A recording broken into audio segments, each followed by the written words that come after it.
Welcome to physics for tone. इस वीडियो में हम करेंगे potential step energy less than step height, जिसमें हमारे पास जो एनर्जी है पार्टिकल की that is less than step height V naught. ये टॉपिक स्टार्ट करने से पहले हम थोड़ा सा इसके बारे में जान लेते हैं। ठीक है, सपोज़ मेरे पास कोई बॉल है। आप इमेजिन करो कि कोई बॉल है आपके पास, तो आप उसको वॉल की तरफ फेंकते हो। अगर वॉल की हाइट जो है वो बॉल की एनर्जी से बहुत ज़्यादा है तो बॉल ऑब्वियसली वॉल के साथ टकरा के क्या है, वापस आ जाएगी। ठीक है, क्लासिकली भी हम यही देखते हैं कि जो पार्टिकल है जब वो उस वॉल के साथ टकराता है, पोटेंशियल बैरियर के साथ टकराता है, तो वो वापस आ जाता है।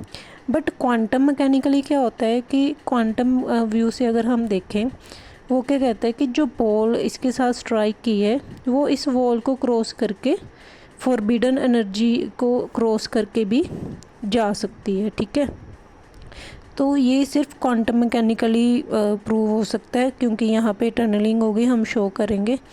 और जो बॉल है, देखो जो पार्टिकल है या बॉल है, कुछ भी ले रहे हैं हम, उसका वेव फंक्शन होगा, उसके साथ वेव अटैच होगी।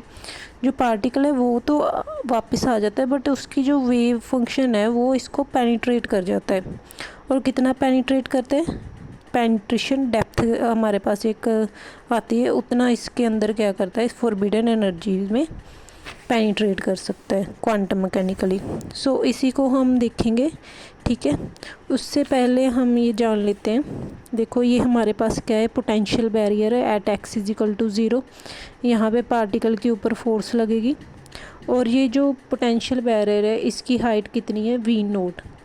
ओके, पोटेंशियल बैरियर क्या होता है, if the force field acting on a particle is zero everywhere except a limited region, then it is said to be a potential barrier. अगर force field जो particle पे act कर रही है वो हर एक जगह क्या है, ज़ीरो, एक्सेप्ट इस पॉइंट पे, उसको क्या कहते हैं, इस रीजन में उसको क्या कहते हैं, पोटेंशियल बैरियर। यहाँ पे single step potential barrier show किया हुआ है। At x is equal to 0 force field acting on a particle हम मान लेते कितना है, वी नोट, जो हमारे पास क्या है, height of the potential barrier की इतनी फोर्स क्या लग रही है, पार्टिकल पे लग रही है। अगर पार्टिकल यहाँ पे इंसिडेंट होता है, तो पार्टिकल इंसिडेंट हो रहा है, उसकी जो इंसिडेंट वेव है ये मैंने शो की हुई है, और पार्टिकल रिफ्लेक्ट करता है, ये उसकी रिफ्लेक्टेड वेव शो की है। ये है रीजन 1, ये वाला रीजन है। ठीक है, जहाँ पे पोटेंशियल बैरियर की हाइट क्या है, वी नोट, वो रीजन मैंने मान लिया है 2, मीन्स एक्स ग्रेटर देन क्या है यहाँ पे 0, और यहाँ पे क्या है, एक्स लेस देन 0। यहाँ पे पोटेंशियल क्या है, 0, यहाँ पे पोटेंशियल कितना है, वी नोट। ठीक है, जो पार्टिकल की एनर्जी है वो क्या है, less than the step height, means height of the potential barrier V naught. देखो पोटेंशियल स्टेप पोटेंशियल को कैसे रिप्रेजेंट कर सकते हैं। जो पोटेंशियल 0 कहाँ पे है, for x less than 0, and potential V naught कहाँ पे है, फॉर एक्स ग्रेटर देन 0, जिसको रीज़न 2 कह रहे हैं। ठीक है, देखो बच्चे, यहाँ पे क्या होता है, इन रीजन एक्स लेस देन 0, इस रीजन में जो पार्टिकल है वो फ्री पार्टिकल की तरह मूव करता है। बट जब भी ये इसको अप्रोच करता है फॉर ये वाले रीजन को, जहाँ पे एक्स क्या है, ग्रेटर देन 0, उसको इस स्टेप हाइट को फेस करना पड़ता है, जिसकी वैल्यू कितनी है, वी नोट। अब हम क्लासिकल व्यू देखेंगे और क्वांटम मैकेनिकल व्यू देखेंगे। क्लासिकली तो मैंने बताया कि जो पार्टिकल है रीजन 1 में वो फ्रीली मूव कर रहा है, यहाँ पे उस पर फोर्स 0 लग रही है, बट जब वो इसको अप्रोच करता है एक्स इज इक्वल टू 0 को, ठीक है, उस वहाँ पे क्या आ जाती है, डिसकॉन्टीन्यूटी आ जाती है। यहाँ पे तो वो कॉन्टीन्यूसली मूव कर रहा था, कॉन्टीन्यूटी थी, बट यहाँ पे उस पर क्या आ जाती है, डिसकॉन्टीन्यूटी आ जाती है, क्योंकि जो पार्टिकल की एनर्जी है वो इसकी हाइट से क्या है, कम है, energy is less than V naught. Potential barrier की हाइट से अगर इसकी एनर्जी कम है तो जो पार्टिकल है वो कभी भी इसको क्रॉस करके नहीं जाएगा, वो हमेशा कहाँ रहेगा, रीजन 1 में ही रहेगा। ठीक है, और जब ये इसके साथ टकराएगा तो कम्प्लीटली क्या कर जाएगा, रिफ्लेक्ट बैक कर जाएगा। ये जो वेव शो की है, इंसिडेंट वेव, ये पार्टिकल के साथ जो वेव है, ठीक है, वेव अटैच होती है, वो उसको शो किया गया है। तो इट मीन्स जो क्लासिकली अगर हम देखते हैं तो पार्टिकल जो है वो हमेशा रीजन 1 में ही रहेगा। तो जितना इंसिडेंट वेव जो टकरा के क्या है यहाँ पे रिफ्लेक्टेड वेव शो की गई है। सो देखो क्लासिकल व्यू देख लेते हैं। Classically a particle in region 1 can move freely as the force field is 0, but at x is equal to 0 discontinuity occurs. Since energy of the particle is less than the height of the potential barrier is less than v naught and the particle is in region 1, so it will remain in region 1 forever. वो हमेशा क्या रहेगा, region 1 में रहेगा. If sometimes the particle is moving toward the positive x direction, it will be completely reflected back at x is equal to 0. यहाँ पे क्या हो जाएगा, completely रिफ्लेक्ट बैक हो जाएगा. ठीक है, ये तो था हमारे पास क्लासिकल व्यू. आई होप आपको क्लियर होगा. क्लासिकल व्यू में क्या है, पार्टिकल जो है वो रीजन 1 में ही रहता है और कम्प्लीटली रिफ्लेक्ट बैक हो जाता है. ओके जी. सो अब देखेंगे हम quantum mechanical view. Quantum mechanical view में क्या है, हमारे पास पार्टिकल जो है वो रीजन 2 को भी क्रॉस कर जाता है. ठीक है, तो उसके लिए हमारे पास देखो जो पोटेंशियल है ना, वो that is does not depend on time. जो पोटेंशियल टाइम पे डिपेंड नहीं कर रहा. ठीक है, इसलिए हम इसको सॉल्व करने के लिए क्वांटम मैकेनिकल में कितना जो ये वेव फंक्शन आएगा. ठीक है, ये जो वेव इसके साथ जब स्ट्राइक करेगी x is equal to 0 potential barrier को, तो यहाँ पे जो वेव क्रॉस करेगी उसका कितना वेव फंक्शन होगा वो निकालने के लिए हम श्रोडिंगर वेव इक्वेशन सॉल्व करेंगे. उससे पहले हम यहाँ पे जो श्रोडिंगर वेव इक्वेशन लेंगे वो 1 डायमेंशनल लेंगे. एक तो क्योंकि जो पार्टिकल है वो एक्स डायरेक्शन में मूव कर रहा है, 1 डायमेंशन में मूव कर रहा है. और हम यहाँ पे क्या लेंगे, time independent Schrodinger wave equation लेंगे. क्यों? क्योंकि जो पोटेंशियल है वो टाइम पे डिपेंड नहीं कर रहा. ठीक है, so time independent Schrodinger wave equation for 1 dimension वो कितनी होती है, d² psi by dx square 2m by h cut square e minus V psi is equal to 0. So पहले रीजन 1 के लिए देख लेते हैं. रीजन 1 में क्या है, पोटेंशियल 0 है. ओके जी. सो यहाँ पे क्या आ जाएगा, d² psi by dx square plus 2me by h cut square psi is equal to 0. So जो ये जो टर्म है 2me by h cut square, इसको आपने मान लेना k1 स्क्वायर. ठीक है, जो रीजन 1 में हमारे पास वेव वेक्टर है k1 और k1 स्क्वायर मान लेना. k1 स्क्वायर की वैल्यू क्या है, 2me by h cut square. ये मैंने लिखी है. ठीक है, ये आपने लर्न कर लेनी है. और रीजन 2 में क्या है, हमारे पास जो पोटेंशियल की हाइट कितनी है, v नोट. यहाँ पे क्या आ जाएगा, 2me minus V naught by h cut square psi. ठीक है, अगर मैं यहाँ से माइनस कॉमन निकाल लूँ, वी नोट आगे आ जाएगा, e पीछे चले जाएगा, यहाँ पे माइनस आ गई. माइनस को देखो, -1 क्या होता है, एयोटा स्क्वायर की इक्वल. सो मैंने यहाँ पे माइनस की जगह क्या लिख लिया, एयोटा स्क्वायर. सो ये इक्वेशन बन गई d² psi by dx square plus iota square 2m V naught minus c by h cut square is equal to 0. अब देखो जो ये टर्म है ये वाली सारी, इसको मान लेना आपने k2.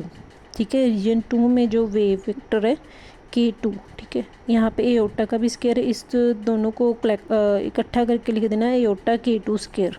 सो इक्वेशन बन जाएगी d² psi by dx square plus iota k2 square psi is equal to 0. और k2 की वैल्यू क्या है, √2m V naught minus e by h cut square. Okay जी. अब हमारे पास देखो k1 की वैल्यू आ गई, k2 की वैल्यू आ गई. एक हमारे पास ये इक्वेशन बनी थी रीजन 1 के लिए, ये वाली जिसको मैंने इक्वेशन 2 नेम दिया है. और एक हमारे पास बनी है ये वाली जिसको मैंने 4th का नाम दिया है. अब देखो, आप देख सकते हो जो ये वाली सेकंड इक्वेशन है, यहाँ पे कोई एयोटा वाली टर्म नहीं आ रही. बट जब हम इसका जनरल सोल्यूशन लिखेंगे वहाँ पे हमारे पास एयोटा वाली टर्म आएगी. कॉम्प्लेक्स, इसका सोल्यूशन क्या होगा, कॉम्प्लेक्स फॉर्म में होगा. और यहाँ पे देखो एयोटा वाली टर्म है, तो इसका जो सोल्यूशन आएगा जनरल सोल्यूशन, वहाँ पे एयोटा वाली टर्म मिसिंग हो गई. ठीक है, सो मैं जब अगर हम इनके जनरल सोल्यूशन लिखते हैं इक्वेशन 2 और 4 के, तो देखो फर्स्ट इक्वेशन में हमारे पास क्या है general solution, a e raise to power iota k1x plus b e raise to power minus iota k2x. देखो यहाँ पे एयोटा वाली टर्म क्यों आ रही है, क्योंकि इसके इक्वेशन में कहीं पे भी हमारे पास एयोटा वाली टर्म नहीं है. ठीक है, और देखो यहाँ पे एयोटा वाली टर्म है, तो इसका वेव फंक्शन जनरल सोल्यूशन क्या है, C E raise to power minus K to x plus D E raise to power K to x. यहाँ पे ए बी सी डी ये सभी कांस्टेंट है और इनकी जो वैल्यूज़ है वो हम बाउंड्री कंडीशंस लगा के जैसे लास्ट वीडियो में किया था, ठीक है, वन डायमेंशन बॉक्स के लिए, particle in one dimension box, ठीक है, वैसे ही हम यहाँ पे भी ए बी सी डी की वैल्यूज़ बाउंड्री कंडीशंस लगा के फाइंड आउट कर सकते हैं। Okay ji. बट एक चीज़ देखो, यहाँ पे एक टर्म आती है कि रीजन 2 के लिए जो हमने ये वेव फंक्शन जनरल सोल्यूशन जो है ये जो कंसीडर किया है, यहाँ पे क्या है, रीजन 2 में x ग्रेटर देन 0 होता है।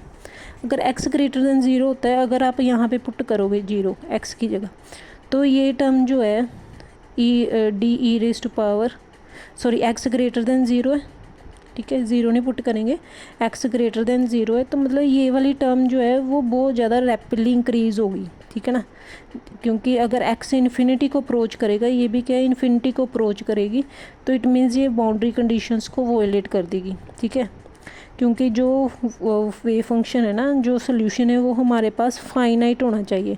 अगर यहाँ पे x ग्रेटर देन 0 है, अगर हम इन्फिनिटी पे देखें, अगर x इन्फिनिटी ले लें, तो ये भी क्या बन जाएगा, इन्फिनिटी बन जाएगा, तो इसको हमें क्या करना पड़ेगा, रिजेक्ट करना पड़ेगा। तो हमारे पास जो जनरल सोल्यूशन है सेकेंड रीजन के लिए वो सिर्फ क्या आएगा, सी E raise to power minus K to x, जैसे मैंने यहाँ पे लिखा है। इन रीजन 2 x ग्रेटर देन 0, जहाँ पे x क्या है, ग्रेटर देन 0, वहाँ पे जो टर्म है D E raise to power K to X increases rapidly. If E raise to power K to X approaches to 0 for x approaches to infinity, sorry E raise for e raised पर K to X approaches to infinity for x approaches to infinity, मतलब अगर x infinity को approach कर रहा है, ये term भी infinity को अप्रोच करेगी, जिससे हमारा वेव फंक्शन क्या है, वो इन्फिनिटी को अप्रोच करेगा जो सेकेंड रीजन के लिए। बट ये बाउंड्री कंडीशन को फाइनाइट कर रहा है, क्योंकि हमारे पास जो जनरल सोल्यूशन है फॉर सेकेंड रीजन सभी रीजन्स के लिए क्या होना चाहिए, फाइनाइट। अगर यहाँ पे इनफाइनाइट बन जाएगा तो वो वॉयलेट हो जाएगी कंडीशन। सो हम क्या लेंगे फिर, general solution for second region C E raise to power minus K to x. Okay जी। अब हमारे पास ए बी सी डी ये सारी आर्बिट्रेटरी कॉन्स्टेंट्स है, इनकी हम बाउंड्री कंडीशंस लगा के वैल्यूज़ पता करेंगे। और बाउंड्री कंडीशंस में क्या होता है, एक तो हमारे पास जो आइगन फंक्शन है और उसका जो फर्स्ट डेरिवेटिव है वो सभी क्या होने चाहिए, सिंगल वैल्यूड, फाइनाइट और कॉन्टीन्यूस होने चाहिए, ठीक है। क्या क्या होना चाहिए, जो आइगन फंक्शन है वो हमारे पास क्या होना चाहिए, finite, single valued and continuous. So first condition देख लेते हैं, यहाँ पे जो आइगन फंक्शन है वो क्या होना चाहिए, फाइनाइट और कॉन्टीन्यूस।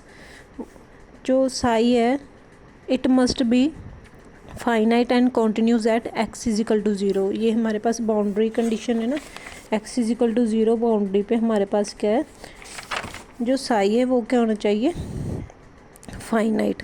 फाइनाइट होने के लिए हम क्या करेंगे, x इजिकल टू 0 पे देखेंगे, जितना x साई 1 आएगा उतना ही साई 2 आएगा एट x इजिकल टू 0, ठीक है। यहाँ पे जहाँ पे भी x है वहाँ पे आपने 0 पुट कर देना है, ई रेस्ट पर 0 1 बन जाएगा, यहाँ पे भी ई रेस्ट पर 0 1 बन जाएगा। साई 1 क्या आ जाएगा, a प्लस बी, ये किसके इक्वल होना चाहिए, साई 2 के एट x इजिकल टू 0, यहाँ पे 0 पुट करो c आ जाएगा, ठीक है ना।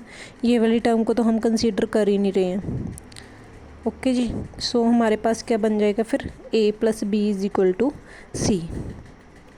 नेक्स्ट क्या है, उस जो उसका कॉन्टीन्यूज़ है, कॉन्टीन्यूटी के लिए क्या है, उसका जो फर्स्ट डेरिवेटिव वो भी क्या होना चाहिए, फाइनाइट एंड कॉन्टीन्यूस और सिंगल वैल्यूड होना चाहिए। तो हम क्या लेंगे इसका, अगर ये इसका फर्स्ट डेरिवेटिव फाइनाइट और कॉन्टीन्यूस है at x is equal to 0, तो जितना रीजन 1 में होगा उतना ही रीजन 2 में होगा। सो इसका आपने पहले डेरिवेटिव निकालना है, फिर दोनों को इक्वल कर देना है।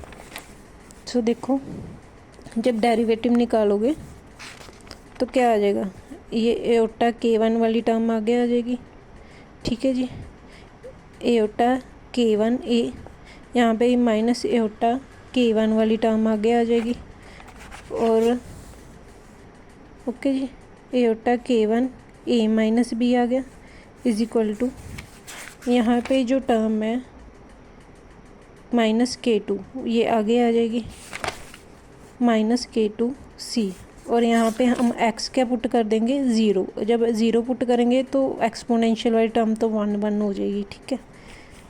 ओके जी। सो यहाँ पे क्या आ गया, एयोटा k1 कॉमन निकाल लिया, a minus B is equal to -k2c। Minus को क्या लिख सकते हैं, एयोटा स्क्वायर, तो ये आ गया iota k1 a minus B is equal to iota square k2c। Iota से एक एयोटा कैंसिल हो जाएगा, a माइनस बी क्या आ जाएगा, एयोटा k2/k1 इंटू सी, ठीक है जी। इसको मान लेना इक्वेशन 9। सो आपके पास दो आ गई इक्वेशन। एक तो जब हमने साई को माना था फाइनाइट और कॉन्टिन्यूस है, एक उसके फर्स्ट डेरिवेटिव को जब माना था फाइनाइट और कॉन्टिन्यूस है x इज इक्वल टू 0। तो कौन सी इक्वेशंस आई है, एक तो a plus B is equal to C, और सेकेंड इक्वेशन आई है a minus B is equal to iota k2/k1 into सी।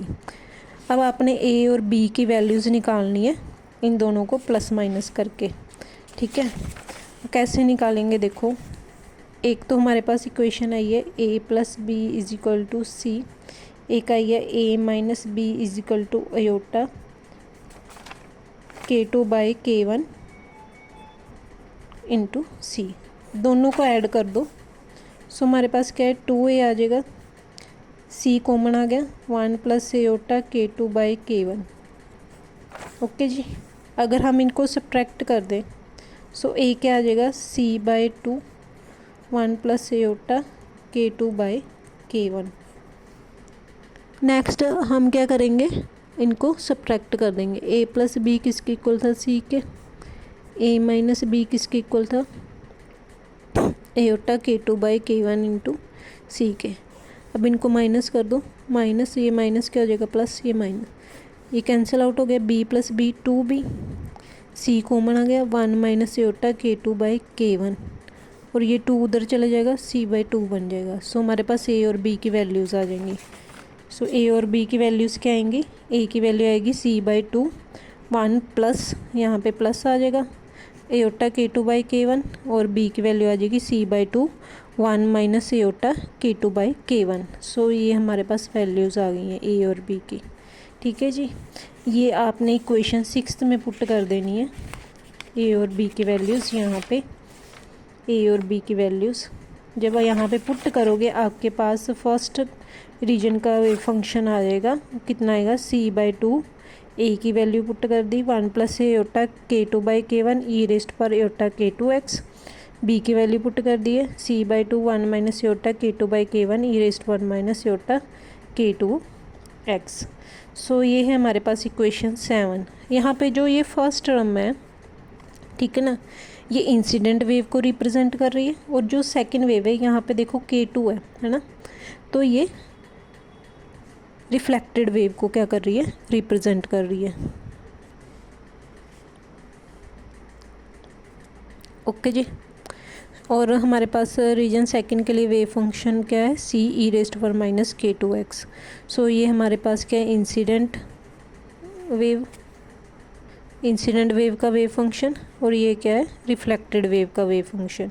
इसको हम लिखेंगे साई इंसिडेंट वेव को, wave function Sai incident wave के लिए in लिख देंगे यहाँ पे, c/2, 1 प्लस एयोटा k2/k1 ई रेस्ट पर एयोटा k1x, और रिफ्लेक्टेड वेव के लिए क्या है, साई आर ई लिख देंगे यहाँ पे, c/2, 1 माइनस एयोटा k2/k1 ई रेस्ट पर माइनस k1x। ये बहुत इंपॉर्टेंट है, ठीक है जी। इसको आपने लर्न कर लेना वैल्यूज़ को। आप बस यहाँ पे याद कर लो कि यहाँ पे a आएगा, यहाँ पे b की वैल्यू आएगी, b में यहाँ पे माइनस है, a में यहाँ पे प्लस है, ठीक है। ओके, नेक्स्ट देखेंगे रिफ्लेक्शन कोफिशिएंट। रिफ्लेक्शन कोफिशिएंट जिसको रिफ्लेक्टेंस, रिफ्लेक्टिविटी भी कहते हैं, at the point of discontinuity, ठीक है, जहाँ पोटेंशियल बैरियर पे क्या होता है वो, कि कितने पार्टिकल्स रिफ्लेक्ट हुए हैं आउट ऑफ इंसिडेंट पार्टिकल्स, उसको क्या कहते हैं, reflection coefficient. Means it is equal to the ratio of reflected probability density current over incident probability density current. It is the ratio किसकी रेशियो है, रिफ्लेक्टेड प्रोबेबिलिटी डेंसिटी करंट की और incident probability density current की। अब देखो density current क्या होता है, डेंसिटी करंट होता है जो फ्री पार्टिकल की वेलोसिटी इनटू उसकी प्रोबेबिलिटी डेंसिटी। प्रोबेबिलिटी डेंसिटी निकालते कैसे, जो वेव फंक्शन है उसका complex conjugate into wave function, ये क्या होती है प्रोबेबिलिटी डेंसिटी। ठीक है, अब डेंसिटी करंट क्या होता है, जब इसको फ्री पार्टिकल की वेलोसिटी से क्या कर देते हैं, मल्टीप्लाई कर देते हैं। यहाँ पे हम फ्री पार्टिकल की वेलोसिटी मान रहे हैं कितनी है, v1। सो हमारे पास रिफ्लेक्शन कोएफिशिएंट क्या आ जाएगा, v1 Sai reflected into Sai star reflected over v1 into incident probability density current लिखना है तो v1 into Sai incident into Sai incident star. ठीक है, ये हमारे पास क्या आ गया, रिफ्लेक्शन कोएफिशिएंट। अब देखो साई इंसिडेंट की वैल्यू तो यही है ना, और साई रिफ्लेक्टेड की वैल्यू यही है। अब इनके कॉम्प्लेक्स कंजुगेट में क्या होगा, जहाँ पे एओटा है माइनस एओटा हो जाएगा, और जहाँ पे माइनस एओटा है वहाँ पे प्लस एओटा वाली टर्म आ जाएगी। ठीक है, सो देखो यहाँ पे क्या है, v1 साई रिफ्लेक्टेड, तो यहाँ पे तो यही आ जाएगा इंटू साई स्टार रिफ्लेक्टेड, तो यहाँ पे क्या आ जाएगा, एओटा वाली टर्म जो है वो प्लस आ जाएगी, ओवर v1 साई इंसिडेंट, तो यही है साई इंसिडेंट का कॉम्प्लेक्स कंजुगेट, यहाँ पे क्या आ जाएगा, माइनस एओटा। देखो मैंने यहाँ पे लिख दिया। ठीक है, सी ये देखो जब लिखेंगे आप देखना, ये जो है ये और ये कैंसिल आउट हो जाएंगे, ये भी कैंसिल आउट हो जाएगा, तो हमारे पास रिफ्लेक्शन कोएफिशिएंट क्या आ जाएगा, 1। ठीक है जी, सो इसका 1 का मतलब क्या है कि रिफ्लेक्शन कोएफिशिएंट 1 आ गया, इट मीन्स जो पार्टिकल है वो कम्प्लीटली रिफ्लेक्ट बैक कर गया है। ठीक है, क्लासिकली तो यही है कि हमारे पास जो पार्टिकल है वो कम्प्लीटली रिफ्लेक्ट बैक कर जाता है। जैसे ये हमारे पास क्या है, ये जो है पार्टिकल वो उसकी जो वेव है वो कम्प्लीटली क्या कर जाती है, रिफ्लेक्ट बैक कर जाती है। बट क्वांटम मैकेनिकल क्या होता है, कुछ जो हमारे पास जो वेव फंक्शन है वो ट्रांसमिट कर जाता है, और ये जो वेव फंक्शन ट्रांसमिट करता है वो एक्सपोनेंशियली करता है। तो देखो इसका ग्राफ जो है वो एक्सपोनेंशियली डिक्रीज़ हो रहा है for x greater than 0 for wave function in region 2। ठीक है ना, सो हम देख सकते हैं in region 2 x greater than 0 the transmission coefficient vanish but the wave function psi 2 is not 0। ठीक है, ट्रांसमिशन कोफिशिएंट तो 0 होगा बट जो वेव फंक्शन है वो 0 नहीं होगा। वेव फंक्शन जो है, कुछ वेव फंक्शन जो है वो ट्रांसमिट हो जाएगा और उसकी जो वैल्यू है वो एक्सपोनेंशियली डिक्रीज़ करेगी वेव फंक्शन की।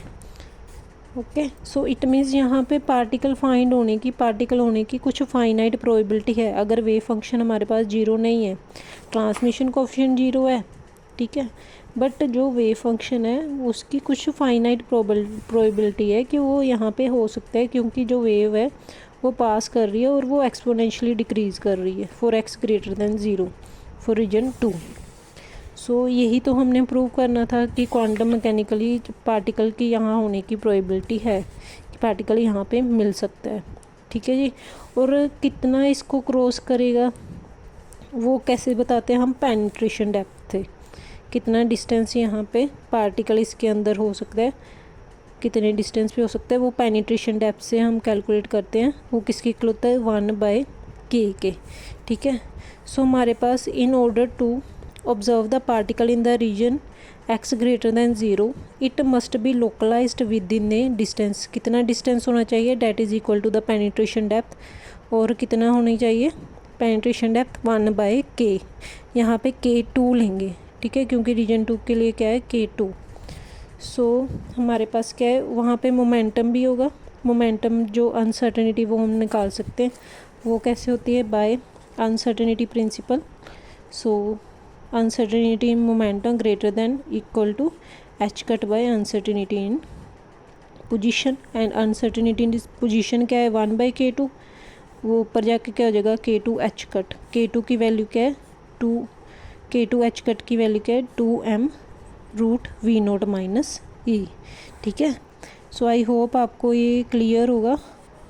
सो ये था हमारे पास स्टेप पोटेंशियल जिसकी जो एनर्जी है that is less than step height, ठीक है, energy less than step height V note.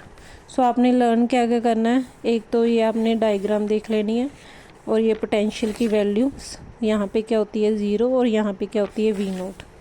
Next आपने देखना है जो हमारे पास श्रोडिंगर वेव इक्वेशन थी रीजन 1 में और रीजन 2 में, K1 K2 की वैल्यूज़ और इनके सॉल्यूशन, ये बहुत इंपॉर्टेंट है, ठीक है, जनरल सॉल्यूशंस।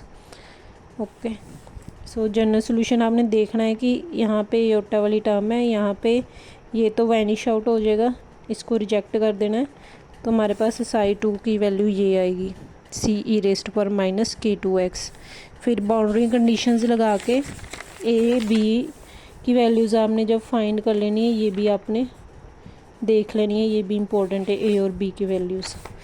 मेन आपके पास ये दो चीज़ें इंपॉर्टेंट है, एक तो इसका जनरल सोल्यूशन, एक ये ए और बी की वैल्यूज़। और जब यहाँ से हम साई इंसिडेंट और साई रिफ्लेक्टेड इनकी वैल्यूज़ यहाँ पे वेरी वेरी इंपॉर्टेंट लिख लो, ये वैल्यूज़ आपने लर्न करनी है, ठीक है। और रिफ्लेक्शन कोफिशिएंट क्या होता है, reflected probability density current over incident probability density current, और ये कैसे देते हैं हम, ये आपने देख लेना है। और रिफ्लेक्शन कोफिशिएंट हमेशा क्या होता है, for energy less than step height कितना होता है रिफ्लेक्शन कोफिशिएंट 1, मतलब पार्टिकल जो है वो कम्प्लीटली रिफ्लेक्ट बैक कर जाता है क्लासिकली। और ट्रांसमिशन कोफिशिएंट क्या होता है 0। बट ट्रांसमिशन में क्या होता है, जब ट्रांसमिट करते हैं वहाँ पे वेव फंक्शन 0 नहीं होता है, वेव फंक्शन की जो वैल्यू है वो एक्सपोनेंशियली क्या करती है, डिक्रीज़ करती है, ठीक है। इट मीन्स यहाँ पे क्या होती है, टनलिंग होती है। जैसे देखो जो सन में फ्यूज़न होती है, फ्यूज़न अगर में प्रोटॉन एक दूसरे को क्या करते हैं, रिपेल बैक करते हैं ना, जो सन शाइन करता है वो किसकी कैसे करते हैं, क्योंकि यहाँ पे हमें टनलिंग देखने को मिलती है, ठीक है। सो ये सन जो सन शाइन करता है वो इसकी एग्जांपल है, क्योंकि सन में क्या होती है, फ्यूज़न होती है, तो उस वहाँ पे प्रोटॉन जो है वो फिर नहीं करने चाहिए, बट वो क्या करते हैं, टनल कर जाते हैं, ठीक है जी। आई होप आपको ये वीडियो अच्छी लगी है। अगर आपको अच्छी लगी हो, समझ लगी हो, please like and subscribe my channel. Thank you for watching my video.